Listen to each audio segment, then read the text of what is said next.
marafiki zangu. Na wasalimia, mimi majina langu naitwa Yukuri Babalao. Kuna watu wengi wananijuaga.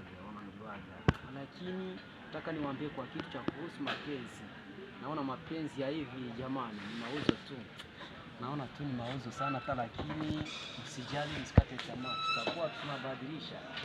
Tutakuwa tunarejea kwa juu, maana yake mimi naona kupendana na kaona tu ni mauzo sana hata, lakini afadhali kila mtu ambaye ni mwenyewe.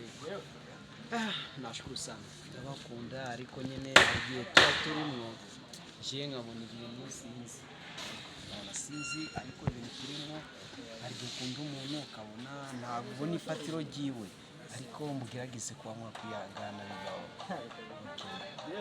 Okay, sana mimi sinzi. Okay.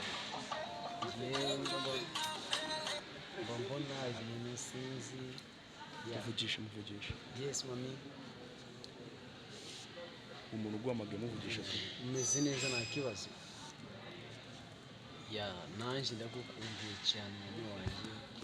Yego. Umuntu abarimo ariko nyine nta kibazo. Hagarara we igire mu byawe. Jya mu byawe nyine. Oya. Hagarara. N'umukunzi wanjye. Reba handi. Nizere ko ameze neza. Ndumva uyu munsi nishaka kwishimana nawe.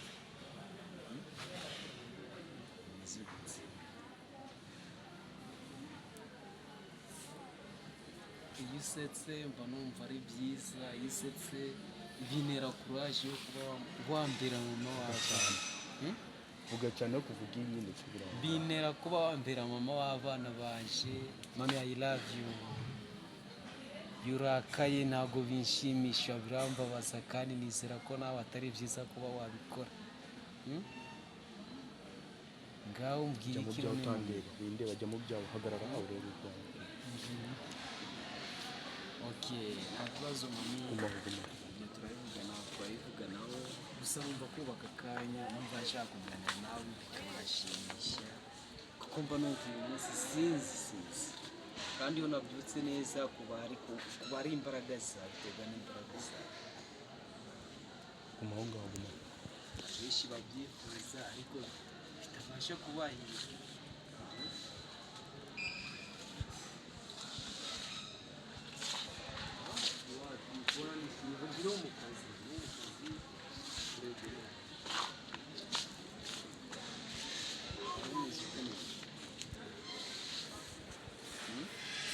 Niyo mpamvu byibuka igihe amata ireba izisaho ukijyana.